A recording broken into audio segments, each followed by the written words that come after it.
श्री स्वामी समर्थ. पुष्प दुसरे. मंगळवेढ्याला एक ब्राह्मण राहत होता. त्या ब्राह्मणाचे घर लहान व साधे होते. घरची परिस्थिती बरी होती. त्याच्या गोठ्यात एक गाय होती. ती दूध देत नसे.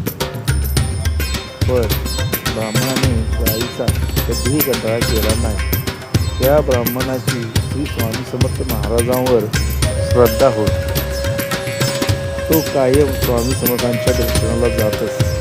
एकदा स्वामींच्या मनात आले की आपण ब्राह्मणाकडे भोजन घ्यायला जाऊया, आणि त्याच्याकडे भोजन घेण्याचा विचार मनात येताच स्वामी लगेच त्याच्या घराकडे जाऊ लागले.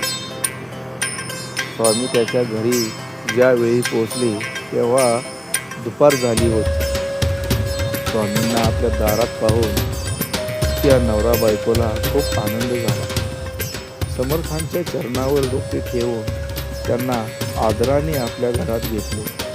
गंध फुले वाहून त्यांची सेवा मनोभावे केली. महाराज म्हणाले, मला भूक लागली आहे म्हणून मी तुझ्या घरी आलो आहे.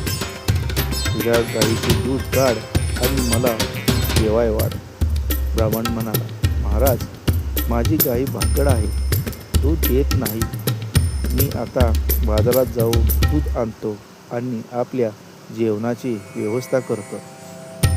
महाराज म्हणाले, मला त्याच गायीचे दूध हवे आहे. महाराज म्हणाले, चल, मला तुझी भाकड गाय दाखव, मी बघतो का देत नाही ते. ब्राह्मणाने स्वामींना ती गाय दाखवली. तेव्हा महाराजांनी गायीच्या पाठीवरून मायेचा हात फिरवला आणि महाराज म्हणाले, हे गोमाता, तू दूध का देत नाहीस? आम्हा लेकरांना उपाशी का ठेवतेस? तुझा मालक गरीब आहे, त्याला असा त्रास देऊ नको. आता हट्ट सोड आणि दररोज दूध दे.